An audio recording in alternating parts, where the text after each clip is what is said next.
I thought the letter was the worst of it until the phone rang 3 days later and a man asked for me by my full name, middle initial and all, the way only banks and ghosts do.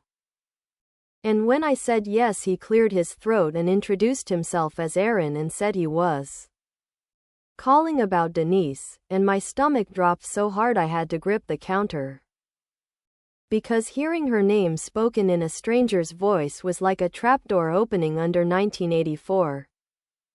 And I glanced toward the living room where Eleanor sat with a blanket over her knees pretending to read and actually listening, always listening now, and Aaron said, "I'm her son."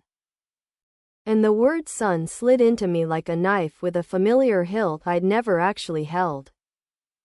I braced for the question I'd avoided my whole life, "Are you my father?" But he kept talking, explaining in soft, practiced sentences that his mother had entered hospice and asked him to call me because she wanted to make peace.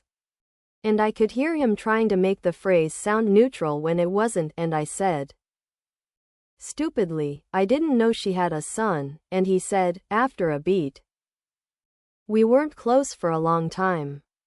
And we sank into the kind of silence where the true thing to say stands in the doorway and no one invites it in, and then he asked if I would come, not far, just 2 towns over. And if I couldn't, she'd understand, but she had asked. And when he gave me the address, I wrote it down with a hand that wasn't steady. The numbers wobbly on the small notepad where Eleanor keeps grocery lists and phone reminders.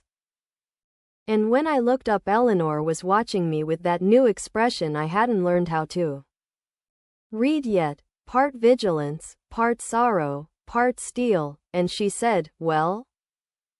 And I could have lied and invented a name, a roof inspector, a charity call. But I was tired of being a coward, so I told her. And the way her eyes flicked to the clock told me she noted time now like a detective. And she said, very calmly, "You're not going alone." And an hour later we were in the car heading west. The winter sun staining the fields a weak gold, Eleanor's hands at 10 and 2. Mine folded like schoolboy hands in my lap.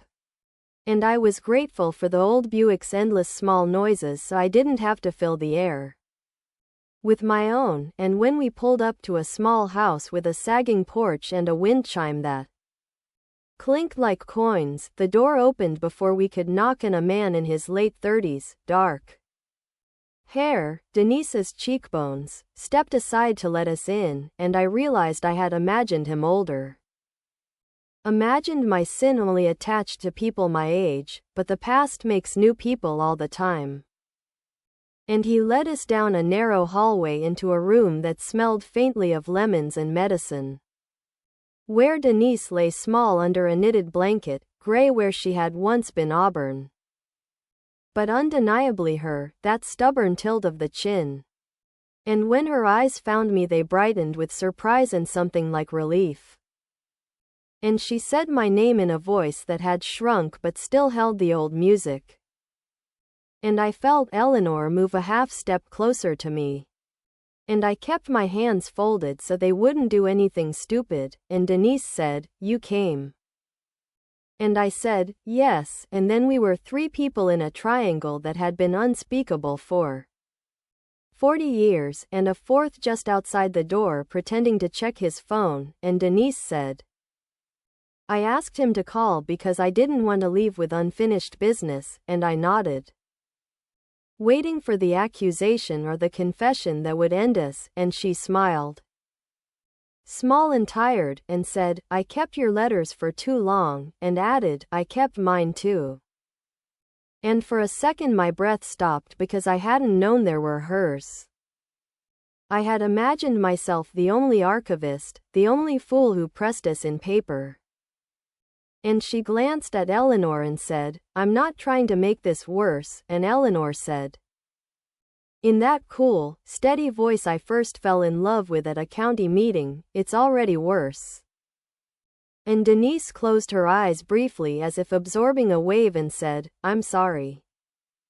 And I believed her because what use is lying from a bed like that? And then she turned it and said, I'm also not sorry you loved me. Which cracked something in the room, and Aaron shifted on the threshold. And Eleanor said nothing, but the blanket on her knees jumped with the clench of her hands. And I said, clumsy in this thin air, I should have told Eleanor then. And Denise opened one eye and said, you should have. And the truth felt both sharp and merciful because at least it was the true thing. And then she asked for water and I was halfway to the kitchen before I registered that Eleanor had not moved, and when I came back with the glass, Denise's hand brushed mine the way it had in 100 Small Scenes in 1984. And my body remembered before my mind, and I set the glass down too fast and it clinked. And Aaron picked it up and steadied it at his mother's lips. And I watched that simple kindness and understood that my role here was not protagonist but witness, and when Denise had drunk she looked at me and said, I thought I'd be the one to outlive the secret, and we both let the sentence hang there. Heavy and almost funny, and then she said, I wrote you once more and never sent it. And nodded to Aaron, who went to a small dresser and brought back a cracked envelope that held a page creased so many times the folds had gone soft, and Denise said, read it here. And I looked at Eleanor and she said, read.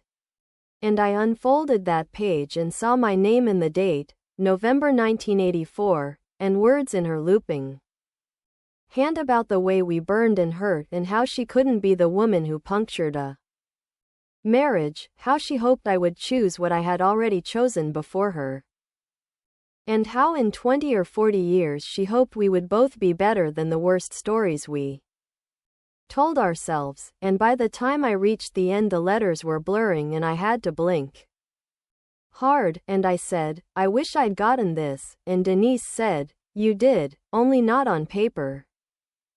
And Eleanor finally spoke my name with no temperature, no frost or heat, and said, we are not here to sanctify, and she was right, this wasn't a pilgrimage, it was a reckoning. And after a few more minutes in which we traded small histories the way you exchange shells at the end of a beach day, my back surgery, her move to Florida and back, Aaron's job at a hardware store, Casey's middle school teaching, Denise said she was tired and Aaron thanked us and led us to the porch, where the air hit my lungs like a rinse, and before he closed the door he said, I'm not here to make trouble in your life. And it sounded like he was repeating something he'd promised himself.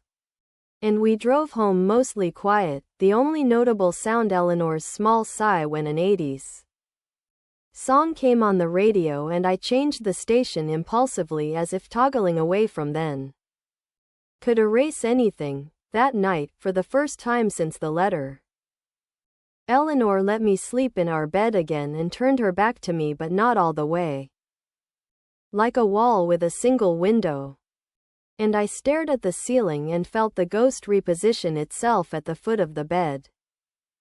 Smaller now but present, and I understood that inviting the past into the light doesn't make it vanish, it just makes it less sneaky. And still, the next morning, when I made tea, honey first, lemon last, Eleanor took the mug and said, thank you, in a voice you could hang a day on. And because shame likes to ambush you when you start breathing again. The mail came with a small padded envelope addressed in a hand I didn't know. And inside were photocopies of old Polaroids from a picnic in 1984 I had mercifully forgotten. And a note, found these when packing up Mom's things. Thought you should have them. No return address necessary. And I sat at the kitchen table and looked at my own younger face bending toward Denise's and felt two contradictory truths spike through me. That man is me and that man is foreign, and Eleanor, who had been folding towels, came to stand beside me and look without flinching for a long 30 seconds and then put the photos face down and said, "We will box these, and we will box the letter. And if you want to keep a relic of your cowardice, you may. But they will not live where I have to see them," and I said, "I don't want them." And she raised one eyebrow. We both knew part of me did, and I corrected myself. "I want them somewhere I have to go looking to be hurt." And she nodded and got the masking tape and wrote in thick marker, "Archive, Russ, do not open." And the finality of the letters didn't feel like absolution but like good housekeeping. And it turns out housekeeping is a form of grace. The following week Aaron called to tell me his mother had died. And I sat on the edge of our bed and let that simple sentence travel the 40-year distance it needed to travel, and he asked if I would like to come to the small service. And I looked at Eleanor and she shook her head barely and said, "No." And I told him we were thinking of him, and that we made him swallow. And after I hung up, Eleanor said, "You can go if you need to," and I said, "I need to stay." And it was the truest thing I'd said all month. And we didn't speak of Denise again for a while. Not because the story was over but because life demanded room. Casey's car died. The pipe under the sink burst. Eleanor's labs came back and we sat for an hour in that too bright office while the doctor explained numbers like weather we had to dress for. And through it I kept showing up the small way I should have all along. And one night after an appointment, Eleanor fell asleep with her head on my shoulder and drooled a little, and I stayed still so as not to wake her and watched the light shift across the ceiling, and I realized at 65 I had finally found what making amends actually feels like. Not a speech or a ceremony but the 1,000 quiet times you don't walk away from weight. Even when it thins the air. The twist you might not expect is that a week later Casey and I were sorting through boxes in the storage unit and she held up a shoebox with my high school football trinkets and said, too casually, "Mom told me about Denise." And I braced for the moralizing, the hand slap. But Casey only looked at me with that teacher's steadiness she has and said, "Don't lie to me about who you were, Dad. Let me love who you are now." And my throat closed and I nodded and said, "I won't." And when we got home I told Eleanor what Casey had said and Eleanor's mouth did that almost smile that had been hiding and she said, "Our daughter grew up," and I said, "Maybe I finally did too," and she let me kiss her forehead, and if that sounds small to you, you haven't lived long enough to know how large a forehead kiss can be after a famine. Denise's box sits now on the top shelf of the hall closet where we keep old taxes and the electric fondue pot we pretend we'll use again. And sometimes in the blue hour when the house is quiet I stand there and look up at it and think about openings and closures. About how the past we think we've buried is really a door we keep locked from one side only. And someone, time, a grown child cleaning, an ailing woman with a son carrying the key, can open it from the other whenever they like. And I don't live in terror of that door anymore, I live with the knowledge of it.